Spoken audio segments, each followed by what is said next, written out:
Cuanto más tiempo dediques en pensar en lo que deberías haber hecho, más tiempo valioso perderás planeando lo que puedes y vas a hacer. Profesor, compañeros, tengan ustedes muy buenos días. Reciban un cordial saludo del grupo número 3. El día de hoy le vamos a hablar sobre la unidad temática número 1 con el tema número 3 que abarca la planificación y diseño de sesiones de enseñanza. Fundamentos de la planificación en educación física.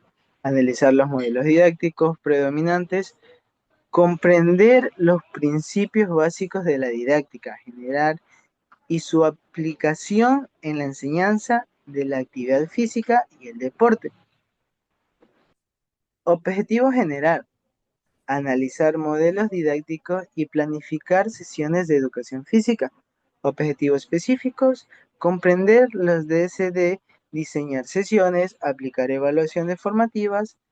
Resultado esperado. Diseñar una sesión de 45 minutos alineada a una DSD objetiva. ¿Qué vamos a aprender el día de hoy? Fundamentos de la planificación, qué es, por qué importa y marcos curriculares vigentes. Elementos de la sesión.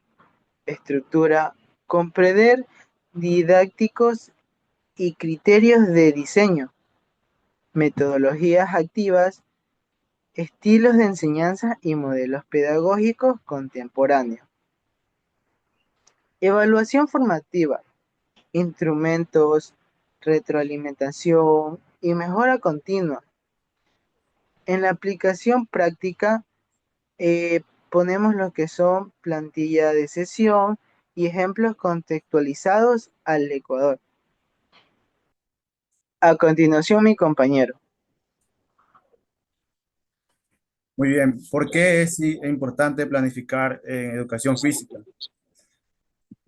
La planificación es una herramienta fundamental para el docente porque permite organizar las clases, establecer objetivos claros y lograr que el aprendizaje sea más significativo para los estudiantes. Gracias a la planificación se puede evitar la improvisación, se aprovecha mejor el tiempo de clases y atender las diferentes necesidades que existen dentro del aula. Además, planificar ayuda a mantener una relación coherente entre los objetivos, las actividades y la evaluación. Esto significa que todo lo que el docente realiza en la sesión debe tener un propósito educativo claro. También permite reflexionar sobre la práctica docente y mejorar continuamente las estrategias de enseñanza. Un aspecto importante que menciona la presentación es que el currículo no debe verse como algo rígido, sino como una guía que el docente adapta según las características de sus estudiantes y del contexto educativo. Ahora vamos a hablar sobre el marco curricular del Ecuador. El Currículo Nacional de Educación Física organiza los aprendizajes en cuatro bloques curriculares principales. El primero son las prácticas lúdicas relacionadas con el juego, la recreación y el tiempo libre. La segunda son las prácticas gimnásticas enfocadas en las capacidades físicas y corporales. La tercera corresponde a las prácticas deportivas, donde se trabajan deportes individuales, colectivos y finalmente están las prácticas de introyección, que se relacionan con la conciencia corporal y el bienestar. A continuación, mi compañero. Niveles de concreción curricular. En estos niveles encontramos lo que es macro, meso y micro. Macro que significa políticas, meso que es institución y micro que es sesión.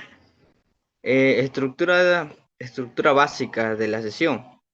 Tenemos tres fases, que es la fase inicial que comienza con el calentamiento de 10 a 15 minutos, la fase central que vendría a ser la parte motriz de entre 25 a 30 minutos y la parte final que vendría a ser una reflexión de 10 minutos. A continuación, mi compañero. Componentes didácticos de la sesión. Los componentes didácticos de la sesión son elementos que permiten estructurar una sección de aprendizaje. Entre ellos se encuentran objetivos, los contenidos, la metodología y los recursos y la evaluación. Los objetivos o destrezas indican lo que se espera que el estudiante logre. Los contenidos son conocimientos, habilidades y actitudes que se va a trabajar. La metodología corresponde a la estructura y actividades utilizadas por el docente. Los recursos son materiales de apoyo como balón, conos o presentaciones. La evaluación permite verificar y alcanzar los objetivos planteados. Todos estos componentes deben estar relacionados con la destreza que se desea desarrollar en clases. Destreza con criterio de desempeño. Las destrezas con criterios de desempeño, conocidas como DCD, son el núcleo de planificación curricular. Su función es integrar 3 dimensiones de aprendizaje: el saber hacer y el saber ser. El saber ser se refiere a los conocimientos y conceptos. El saber hacer corresponde a las habilidades y procedimientos. El saber ser se incluye los valores y actitudes. Por eso, la DC permite que los estudiantes no solo adquieran conocimientos, sino también que apliquen la práctica y se desarrolle una actitud adecuada. A continuación, mi compañero. Bueno, vamos a hablar del calentamiento. ¿Qué es el calentamiento? El calentamiento es el conjunto del movimiento que se realiza antes de una actividad y deporte para preparar el cuerpo y actividad y evitar lesiones. Bueno, por ejemplo, para poder hacer un calentamiento uno tiene que tener una metodología fisiológica para elevar la temperatura psicológica, para poder obtener la atención necesaria y también pedagógica, como son nuestros profesores que nos instruyen cómo hacer los calentamientos, desde qué punto hasta qué punto. Por ejemplo, si vamos a hacer levantamiento de pesas, ¿qué calentamiento es necesario y tan importante para ese movimiento o esas articulaciones? También podemos hacer estiramiento con coordinación dinámica, desplazamiento, flexión, resistencia y muchos ejemplos más para poder hacer un calentamiento correspondiente y adecuado.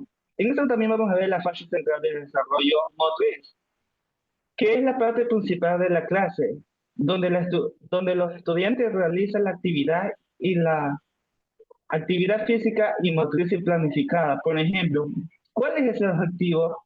¿En qué se basa ese objetivo? Es mejorar la capacidad motriz, practicar habilidades específicas, aplicar movimientos corporales de forma correcta, favorecer la práctica activa y cooperativa.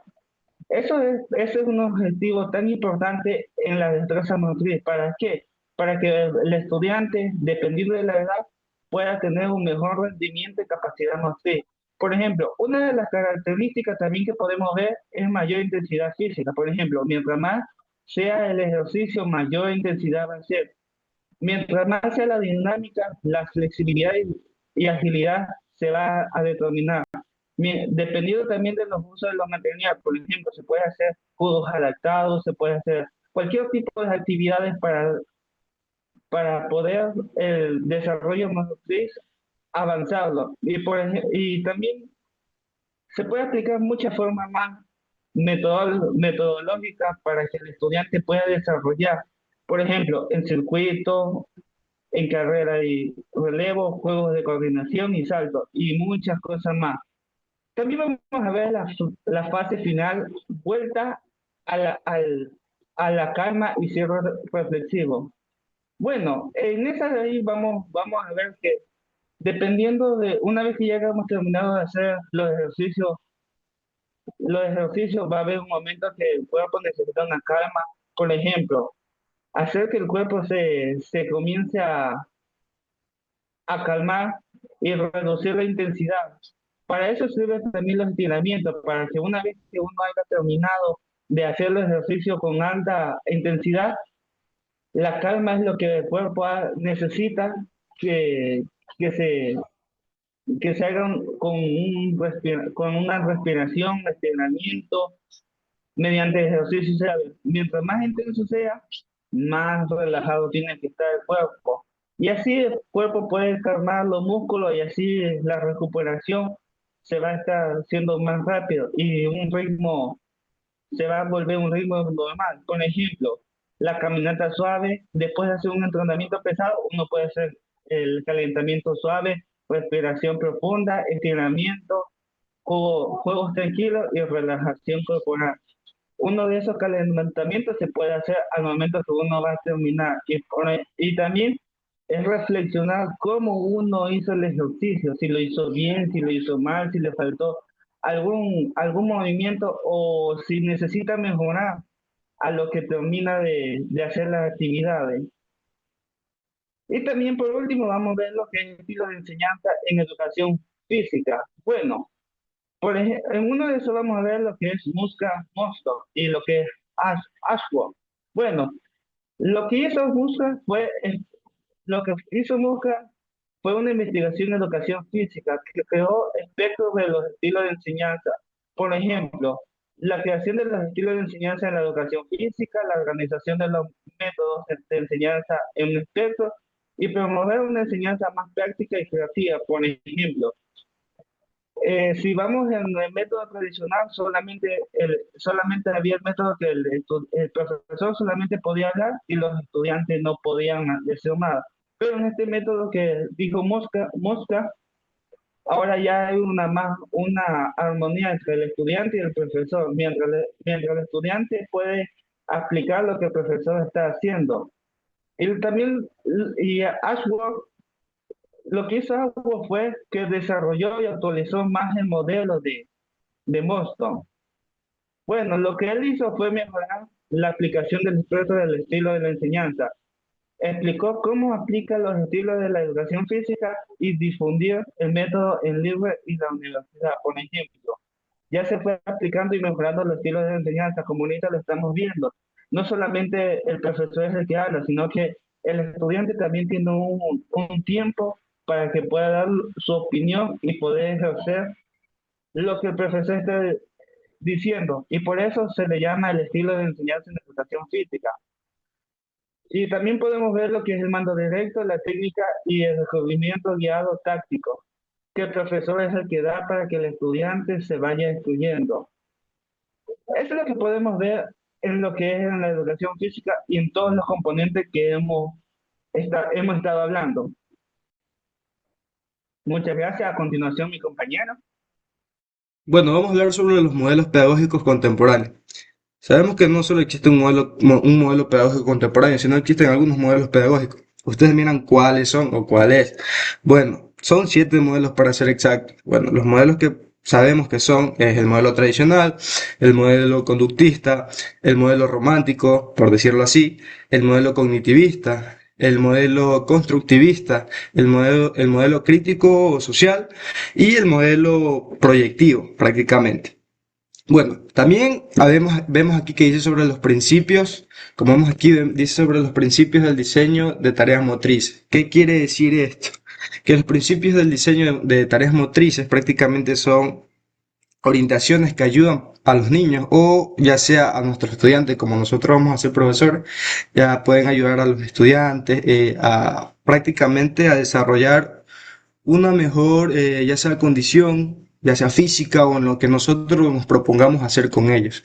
Esto nos quiere decir los principios del diseño de tareas motrices, donde como acabo de decir, es algo que podamos hacer para ya sea para los niños, para nuestros alumnos, como vamos a ser profesores, y entre otras cosas más que nos pueda ayudar.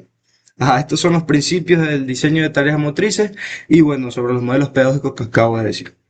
Y bueno, a continuación mi compañero con sus los principios aplicados. Bueno, en principios aplicados, en ejemplos prácticos, en esta diapositiva podemos observar un ejemplo práctico de cómo se aplican los principios de inclusión dentro de una clase de educación física. La actividad consiste en un ejercicio de pases donde se realizan variaciones en el espacio y las reglas de juego. Esto permite que todos los estudiantes puedan participar según sus capacidades y necesidades. También se realizan ajustes importantes, como modificar la distancia, el material o algunas reglas. El objetivo es garantizar la inclusión, la participación activa y el aprendizaje de todos los integrantes del grupo. Bueno, en evaluación formativa en la sesión, en esta parte se aplica la evaluación formativa, que es una evaluación continua que acompaña todo el proceso de aprendizaje y ayuda al docente a tomar decisiones pedagógicas durante la clase. Se utilizan diferentes modalidades de evaluación. La primera sería la observación sistemática, donde el docente analiza el desempeño de los estudiantes. La coevaluación es en la que todos los compañeros también participan evaluando. La autoevaluación, donde cada estudiante reflexiona sobre su propio aprendizaje. Y la retroalimentación docente, que permite recoger y mejorar continuamente. La idea principal sería entender que la evaluación no es solamente una nota final, sino un proceso constante que ayuda al aprendizaje y el desarrollo de habilidades. A continuación, mi compañero. Pasando al siguiente punto, hablaremos acerca de los instrumentos de evaluación. Para que nuestra evaluación formativa sea realmente efectiva, necesitamos herramientas concretas que nos permitan medir el progreso de los alumnos. Entre ellas tenemos las listas de cotejo, que es para la fase central de la clase, y rúbricas analíticas para la fase final. También se incluye la escala de valoración continua y un diario de clase para el cierre. También debemos de saber tres cosas importantes, que es observables, medibles y coherentes, con las destrezas que queremos desarrollar. Tenemos la observación sistemática. El propósito central es que los registros no son para poner solo una nota al final del día, sino que tienen tres usos. Es el primero, hacer un diagnóstico inicial; como segundo punto, dar seguimiento al progreso del alumno; y como tercer punto, tomar decisiones inmediatas en la clase por si algo no funciona, se ajusta sobre la marcha. A continuación, mi compañero. Coevaluación y autoevaluación. La coevaluación ocurre cuando el compañero evalúa el trabajo de otro compañero, obviamente con respeto. Y la autoevaluación es cuando uno mismo analiza cómo trabajó, o sea, de qué pudo mejorar o qué hizo para mejorar. Esta actividad ayuda a ser más responsable y consciente en el aprendizaje. Retroalimentación docente efectiva. La retroalimentación es cuando el profesor recomienda mejorar algo, o sea, qué hizo mal y qué no entendió. Debe hacerlo de manera positiva, clara y en el momento adecuado. Por ejemplo, el docente puede decir que estuvo bien, pero se puede corregir algo que realmente él no se sienta bien, puede corregir de alguna manera o algo que no entienda, él puede pedir una tutoría, lo que viene a ser retroalimentación. Y por último tenemos lo que es inclusión y atención a la diversidad. No todos aprendemos de la misma manera. Por eso es importante adaptar las actividades para que todos puedan aprender. Ejemplo práctico de adaptación. Por ejemplo, el docente puede cambiar tarea, puede formar diferentes grupos, usar distintas formas de evaluar. Así se logra una educación más inclusiva y justa para todos. Muchas gracias. Desarrollo de la progresión. Un ejemplo, la progresión práctica. Hay que tener técnica individual, hay que hacer ejercicios analíticos en pareja. También hay que tener situaciones reducidas como 3 versus 3 o un tipo de juego que sean 5 versus 5. ¿Cuál es el objetivo de esto? Es transmitir una técnica a contextos tácticos y aumentar autonomía. Errores frecuentes al planificar. Entre los errores más comunes están objetivos vagos o ausentes, tiempo motor o insuficiente, evaluación como adorno, ignorar diversidad en el aula. Esto lleva a unas consecuencias como son las sesiones sin dirección, baja participación y exclusión. ¿Cómo corregir errores más comunes? Convertir objetivos vagos en destrezas con criterios de desempeño observable, con la finalidad de poder planificar y llevar el 50% mayor del tiempo motor. Integrar instrumentos de evaluación útiles para diseñar adaptaciones desde el inicio. Checklist es una lista de cotejo que nos ayudará a revisar la sesión antes de aplicarlo. Y ahora, por último, pero no menos importante, tenemos las conclusiones. Alinear currículo y sección. Diseñar con propósito. Evaluar para aprender. Incluir desde el diseño. Priorizar destrezas con criterios de desempeño y tiempo motor. La planificación transforma intención en aprendizaje. Con ustedes, muchas gracias por el tiempo brindado.